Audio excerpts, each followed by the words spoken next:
Hey everyone, Pokimane is a prime example of a streamer who's extremely popular but isn't well liked. Over the years, he's gotten into a lot of drama, where she completely switches personalities and puts up his persona of being really nice while acting like a disgruntled old man and complaining about everything. However, we all know that the main backbone of her career being older men that fawn over her, donating thousands of dollars. It's funny, because one of my last videos was covering a story about the deranged fan that was fixated on this one model, which I think goes to show that no matter what, these kinds of fans will always stick to the people they're obsessed with. But with Pokimane, it's funnier, because there are times where it's so obvious he's saying dumb stuff and being in the wrong. And if you don't know a lot about her past dramas, you can just see here how bad they get. How does the wholesome nice girl on Twitch become one of the most widely hated and controversial streamers on the internet? What were the events, controversies, and disputes that led her cutie facade to crumble? And what happens to the creators who critique, expose, or challenge her? Well, to put it simply, it almost never ends well. Hi, I'm the Internet Anarchist. I create weekly YouTube documentaries, and today, we'll be looking into the many victims of Pokimane, the creators who lost or almost lost their career by challenging and critiquing the quote, Queen of Twitch. Looking back at the late 2010s, Pokimane wasn't nearly as much of a controversial figure as she is today, mostly being seen as a wholesome creator who kept herself out of drama. That would be up until October 2018, when Keemstar would make a tweet calling a fully grown SS Sniper Wolf fanboy a quote, virgin. Following the call out, the adult fanboy would delete his entire Twitter account, and Pokimane would reply in a tweet stating, "It's fine to dislike another content creator, but you prob shouldn't hate on innocent fans. Do better, Keem," where Keemstar would reply with a video stating, Pokey, this is like a man, a full-grown man, and I jokingly called him a virgin. This whole overreaction thing is a bad look for you. Makes me think you're not legitimate. You're not a real person. You're a fraud. You're fake. The drama wouldn't end here. I feel like the fans, like no matter what tweet Keemstar makes, his fans are so rabid, they probably will attack anyone mentioning the screenshot, which is why the guy had to like delete his account. Would post a video response to Keemstar stating, "I'm not gonna lie, I laughed pretty hard at the ending of your video because you say that I'm overreacting, yet you called me a fraud just for asking you to be nicer to other people's fans. Who's really overreacting in that situation?" While the drama was nothing more than two creators arguing over what jokes were appropriate and who the bigger fraud was, it would be what happened after that would be the most controversial. This is where we introduced the first victim of Pokimane, Boblax. At the time, Boblax was a small but up-and-coming content creator who posted internet news and archived internet dramas on his 6,000 subscriber YouTube channel. On the 2nd of November 2018, Boblax would upload a video archiving the situation titled Keemstar vs Pokimane Twitter Fight, a bullying SS Sniper Wolf fanboy, which was an 11-minute compilation of the dispute between Keemstar and Pokimane. Within a couple weeks of uploading, the video would begin to go viral, gaining Boblax over 500,000 views in one day, as well as almost 2,000 new subscribers. To Boblax, this was a potentially life-changing day, as he would tell me, "I don't believe 2,000 subscribers out of nowhere, that's fucking life-changing." It isn't, but in most people's eyes it is. Opportunity to bring more attention to my channel and grow with future uploads. I was gaining a lot of subscribers too.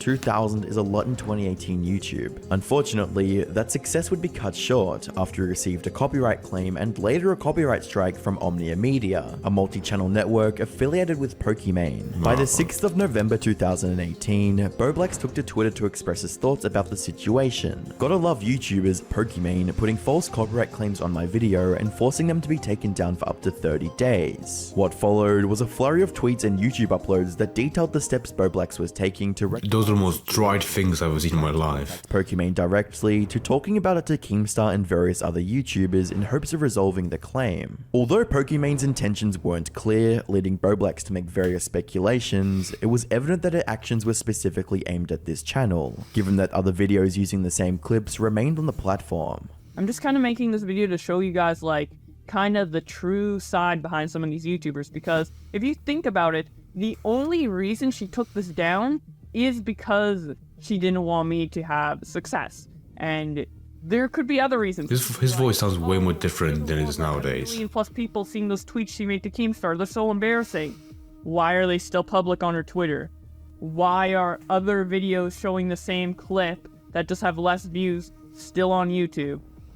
If she really didn't want people to see it, why didn't she also claim all those other videos and delete her tweets, something she has full control over. She can go to her Twitter and delete those tweets, and nobody will see it. To everyone watching Boblax's story unfold, it seemed like Pokimane, a much larger content creator, was abusing her influence to silence a smaller creator from spreading information that she wanted to keep buried. Given the community's strong views on copyright strikes, the situation was perceived as setting a bad precedent for other content creators, and it was only a matter of time before the wave of negativity began affecting Pokimane directly, with a surge of angry comments and exposed videos on her. Due to the claim being unsubstantiated, the strike and copyright claim would be removed by YouTube. However, only 30... Yeah, I was about to say, because she really isn't like the antagonist in this situation. So I don't see why the copyright would be seen as coming from her directly. It did come from like her company or the studio she worked with, which I understand, because I think a lot of studios kind of make decisions outside of the creators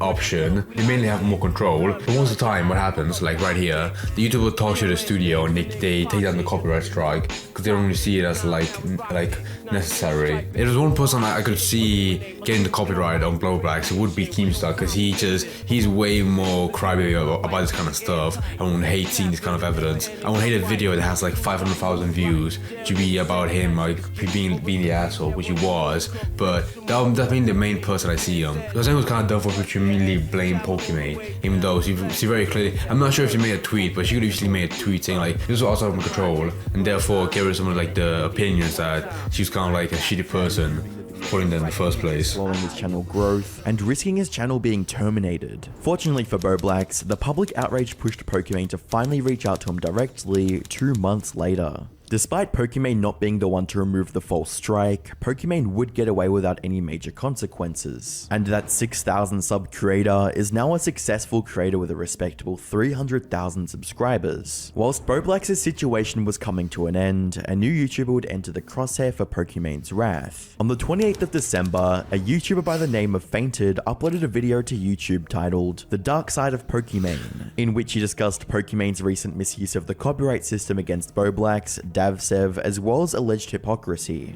We're going to be exploring this dark side. Now I want to start off with one of the more fresher controversies surrounding Pokimane. For some reason, I forget the fucking part of YouTube so long ago that had CSGO Surf gameplay as the background footage. I don't like this because it comes off honestly as her having some kind of superiority complex. She's using her power to just go ahead and strike people's videos whether it's fair or not. A YouTuber called Boblax took some clips from her Twitter where she was having an argument with Keemstar regarding SS Sniper Wall, and it turns out into one of those crazy Twitter feuds. Literally Pokimane and Keem were both firing selfie videos at each other. So this guy took all the clips from their argument and then uploaded them into a YouTube video, and Pokimane saw it and wasn't a big fan of the fact that he'd taken her tweets and then put them onto a YouTube video.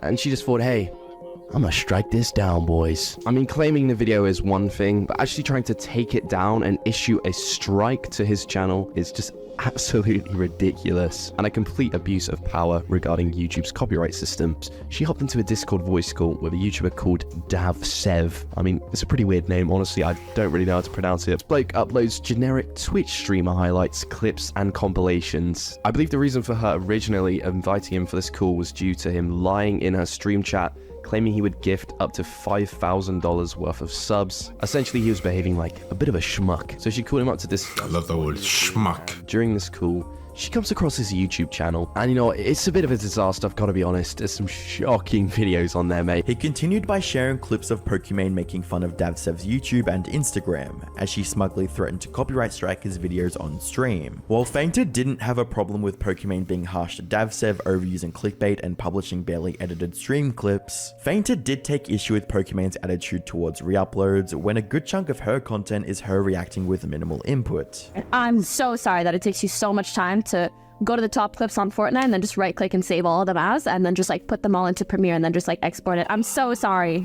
I know it's very early on in the video, like there's still way more, but I really feel like the kind of arrogant from her being a streamer in this one short clip, because you can hear in her voice. I mean, most of the drama she gets into spawns from her being like very arrogant and sounding kind of like a brat, always complaining about stuff like how everyone steals from her even though she doesn't even worth shit. I guess you could get angry at that guy that was just like re-uploading clips from her streams, but at the same time, he's a very small channel. If he had like 3 million subscribers, I would understand why you'd be pissed off if every day he just like kept on pushing out videos of your streams just non-stop and making money off it. I'll be taking down some of your videos. So as you can see from this clip, Pokimane is actually getting triggered by the fact that YouTubers are taking other streamers' content and uploading them as a form of a compilation. I find this painfully hypocritical, considering Pokimane has no issue whatsoever spending literally 30 minutes watching TikTok compilations in her own live stream. And the best bit is, her main source of commentary during this reaction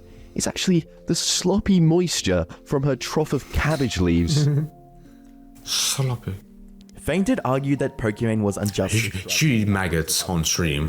That would make me watch her. include entirely unedited clips of other creators' content on her stream. Despite Fainted's points in the video not being rock solid, his message resonated with the viewers and received 3.4 million views in the process. The sudden influx of viewership catapulted Fainted's channel from below 1,000 subscribers to almost 200,000 subscribers. The copyright controversy involving Pokimane and Boblax might have already been resolved by this point, but Fainted's latest upload more than reignited the drama and got YouTubers as big as PewDiePie to talk about it. She striked this video called Keemstar vs Pokimane Twitter fight, bullying Sniper Wolf fanboy. Now I know about this video because it was pushed everywhere by YouTube. It was basically a Twitter feud between Keemstar and Pokimane. Yeah. When did this video come out? Because it really sounds like his voice is like AI generated.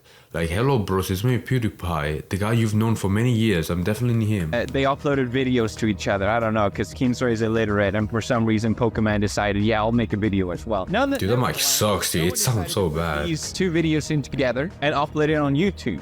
Then the YouTube algorithm thought, oh, this is an interesting video that people want to watch, and pushed it everywhere.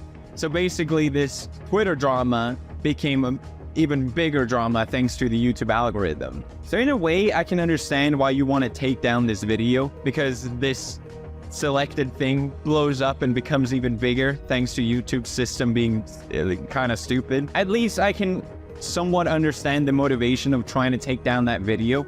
But the problem here, and the same problem that goes with every single example that I brought up in this video, is that you're just drawing more attention to it. It's the Streisand effect every single time.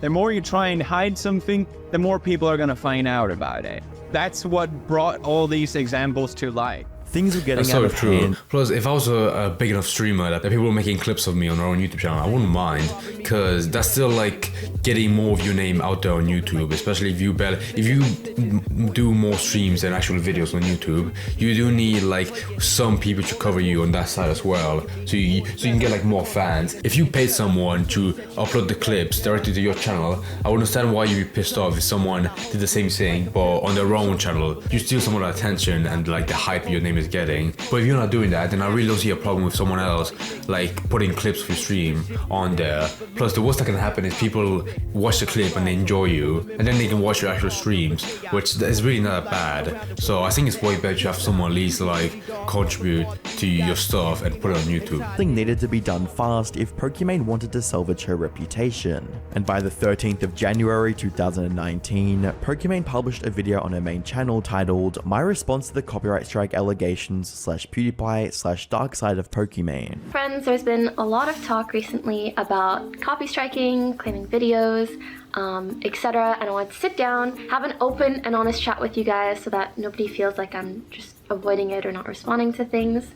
And regardless of whether you're a subscriber of mine or you come from another channel, I hope you watch the full video. I want to try to give you guys my point of view, the facts from my end, and give any type of clarity that I can, because I do think that there are some really important points for me to hit on and own up to, and there are also some misconceptions that I would like to clarify. The video was mainly Pokimane responding to the point PewDiePie made in his video, talking about her live stream with Davsev and justifying her copyright strikes on Boblax. According to Pokimane, she thought it would lessen the drama around her and Keemstar if she suppressed Boblax's video, also stating that she was within her rights to do so. Unfortunately for Pokimane, hiding the drama only made it worse. And with regards to the Davsev stream, she recognized that she, quote, shouldn't have had that conversation on stream. The point of this is just to say that was an entirely different scenario and situation where I was well within my right to take down his content, but also in that moment and on that live stream, like I shouldn't have had that conversation on stream, and it definitely was a moment of frustration that shouldn't have been like publicized in that way, for sure. As you'd expect, viewers weren't all too pleased with the way she deflected the main issues people had with her use of the copyright system, as well as the fact that a response only came out 2 days after PewDiePie talked about it, with comments stating, "Summary, it wasn't my fault." Imagine being a hypocrite and not bringing up your worst parts. This is so bizarre to me because I haven't really known. Of course, I've known who Pokimane was, but I've never known like the really early beginnings of her and how she got it. Even at that point, even when she wasn't as big as she is now, she was still getting the drama. It's so weird to see like all the way she's trying to like deflect the blame. Tended to vomit after he asked you, "Do you like what you see?" Since making a pseudo apology didn't work, Pokimane took a different route to resolving the drama by getting Boblax to arrange a Discord call with him, her, and Fainted. So, as a lot of people already know, streamers will claim videos that use their content very frequently, like the biggest streamers, Ninja, Shroud, Daquan, whoever else, right? And they will claim not only like full re-uploads, but also things where there's like compilations where it's just like partially their content. They will claim part of that video or the whole video, even if it's just like 1 to 2 minutes and a compilation, but it is using their content. That is a very common thing. Now, under that assumption, if that video is not fair use and they can claim it for revenue, even though it's a compilation, the same thing would apply to Boblax's video. So if compilations are fair use, then literally all the top streamers and what all the MCNs are doing is incorrect. Yeah. So that's what pushed me to think a compilation like that with no heavy editing and no commentary is not fair use. Okay,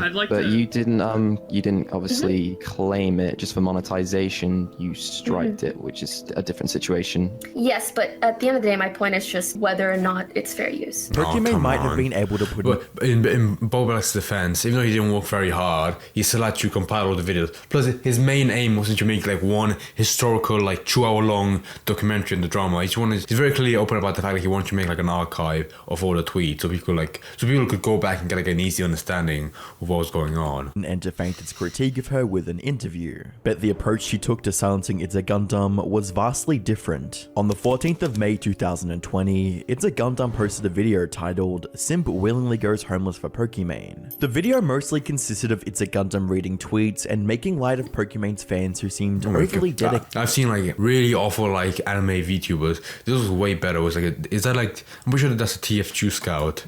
Like the 3D model with the Gundam head. Donations to our last stream. That's crazy, bro. I'm still below the top. The mouth thinking isn't very good though.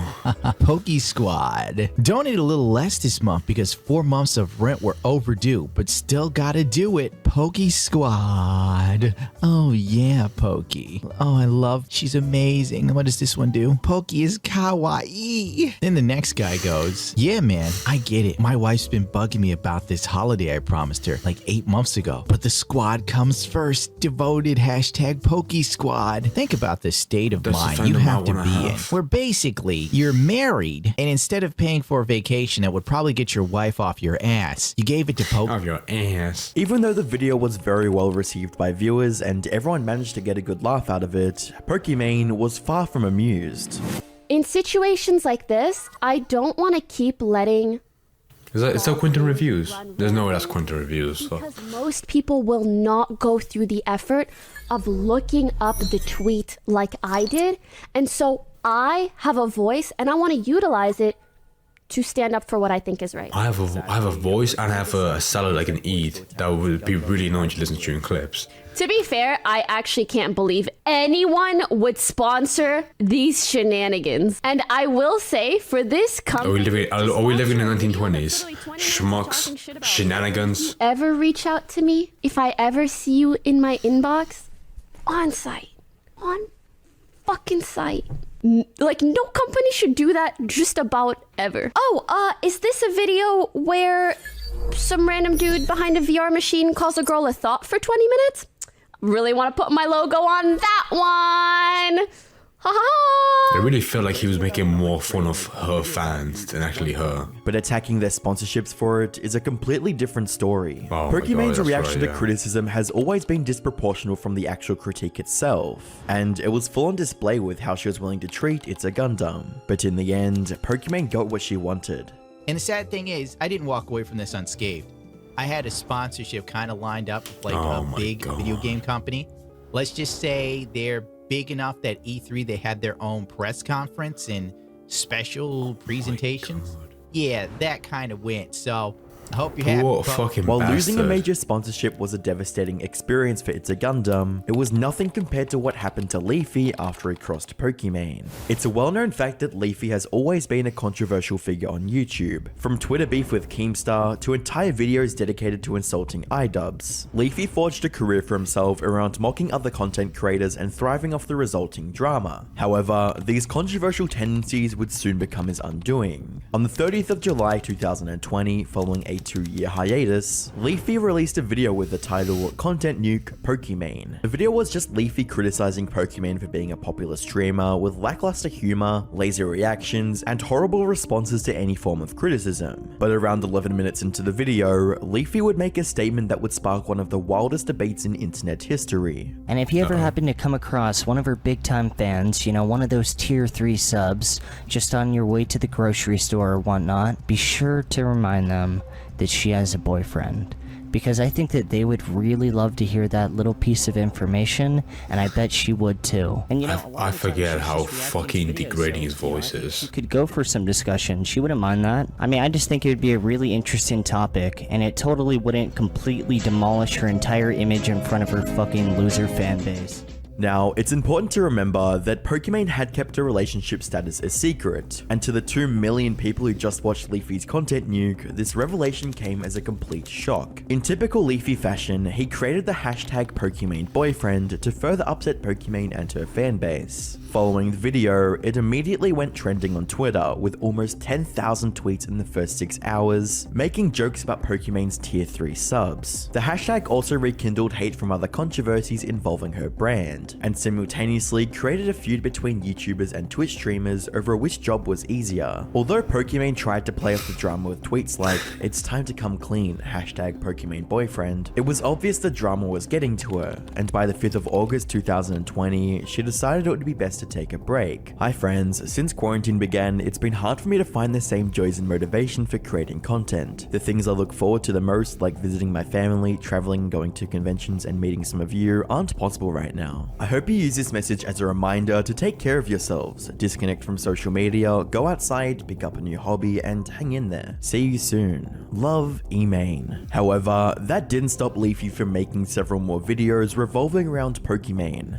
Leafy had brought Pokimane's cutesy image crashing down and forced her to do something she rarely ever did: apologize. Hi everyone. I'm surprised if there's any one person that could make her apologize. It's fucking Leafy. Comments and criticisms that I've received. I know this video is long overdue and I planned a vacation for around this time, but I honestly should not have taken any time off prior to acknowledging or addressing or apologizing for these things. Not only that, but I should have properly apologized when the incidents actually occurred. It shouldn't have taken me this long to come to a proper understanding of how to handle these situations and how to apologize for that. But I hope that I can do that today. Unfortunately, Leafy's crusade against Pokimane wouldn't come without grave damage to his own career. On the 21st of August 2020, Leafy's 5 million subscriber YouTube channel was permanently terminated. And according to a report from The Verge, it was due to, quote, cyberbullying and encouraging viewers to disrupt other creators' streams. Not long after, in September of the same year, Leafy's Twitch account would be banned for, quote, hateful conduct and threats of violence against a person or group of people, unquote. No one can say for sure that Pokimane played a role in Leafy using his YouTube and Twitch, but when you look into what happened to Gideon's Twitch account, the similarities become obvious. He's probably the only person that I care about the most. I'm not against the first two YouTubers in the video, but I do like Gideon way more. Same energy towards Pokimane's chat by asking his audience to spam cut your L+ nails. ratio, things didn't go in his favor. Send people to my stream to spam. One out of the bathroom. Ratio. That's Oh, embarrassing. you And okay? if you get banned, I'm Nice not gonna be shots. sad. I think I'm gonna end stream because I believe that's how it works. I'm pretty sure. like as much as I can deal with this, I don't like that people from his community are whispering people on my stream. Like, I'll I'll put up with the bullshit, but I don't want you guys to put up I can't handle all 10 people that showed up to my stream bringing up the name Gideon. And neither was Twitch. The following day, Twitch issued a 14-day ban to Gideon's account to ensure he didn't mess with their favorite streamer. However, that didn't stop him from continuing to mock Pokimane, as he would change his profile picture to a picture of Pokimane wearing— That picture's gold. I love that picture. Pokimane made her Twitter private and changed her display name to Incel Slayer. This prompted other creators to rush to her defense and call Gideon a quote misogynist. Sad how Pokimane still has to deal with misogyny and harassment in 2022. And it's even more sad how I have to say this publicly, but could he have not changed the profile picture when making that tweet? Because people are afraid to stand up and say that she's being treated poorly because they'll be called a simp. To really drive her point home, Pokimane later went on stream to express her disappointment with how Twitch handled the situation. I have no clue how someone who was already harassing me on Twitter for like a week got partnered on Twitch. And then during their first stream continued to do that for like an hour and then got a 2-week suspension. Like, is that really the kind of partners you want, Twitch? I don't understand. I feel like that's embarrassing, bro. Oh, and the other thing that really disappointed me, seeing him on a call with Ninja and Ninja like allied with him and saying, oh, like, I'll try to make sure your ban isn't too bad. I guess the reason I bring up the whole Twitch thing is that if you're going to allow this kind of behavior to one of your most prominent streamers, I can't imagine the type of shit that other female streamers get that might completely go unnoticed, or like no action is taken, or like little to no action is taken.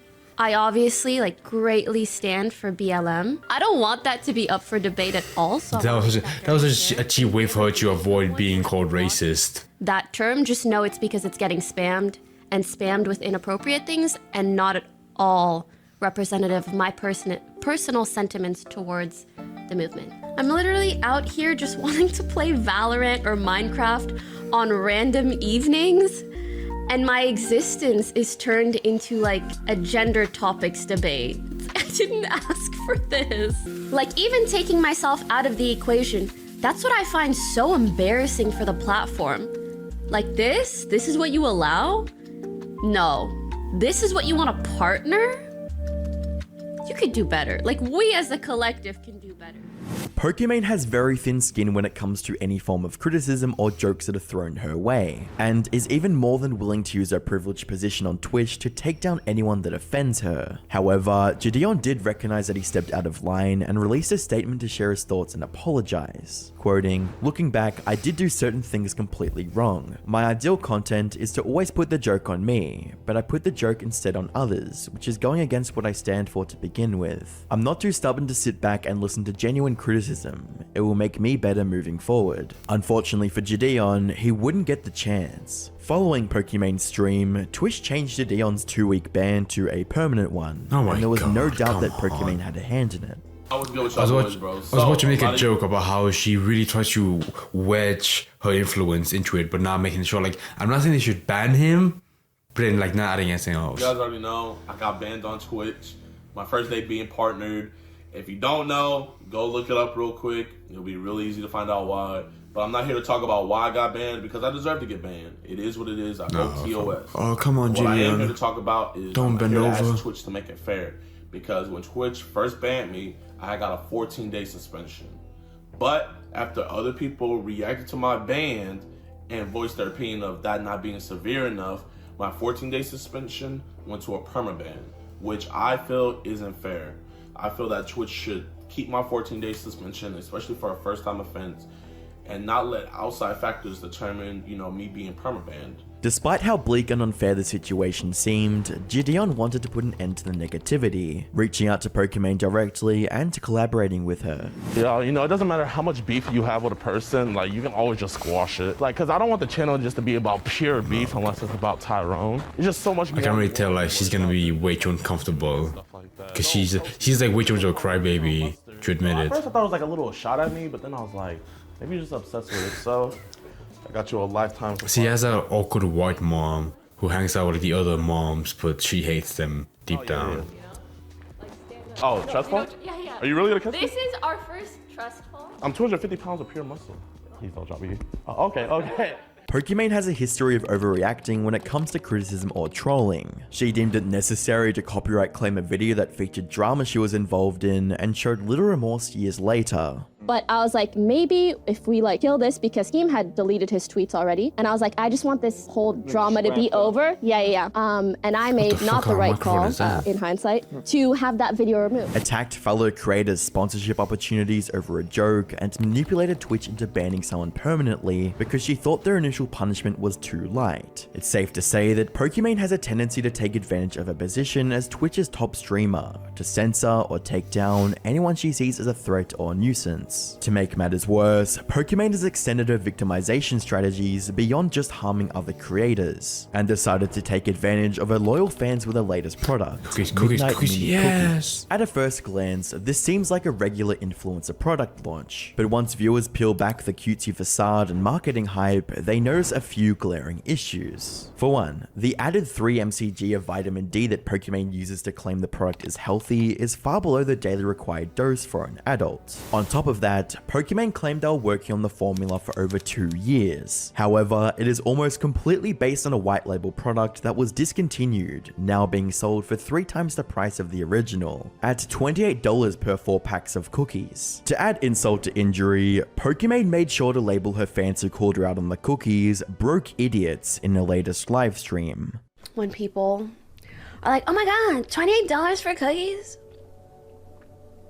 It's 4 bags. That's $7 a bag. I know math is hard when you're an idiot, but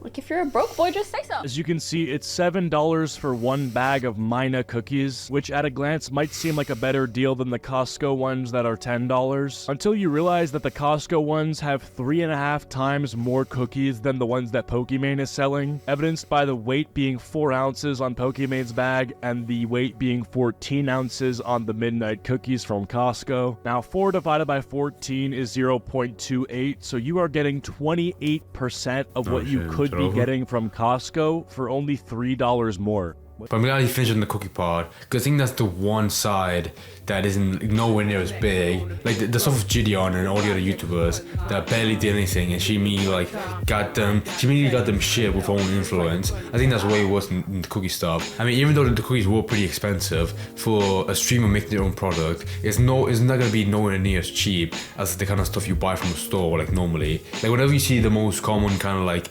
snacks, the people who make them have done it for so long. They have like found every single way to make the process cheaper, so the overall price can be way lower and more people can buy it.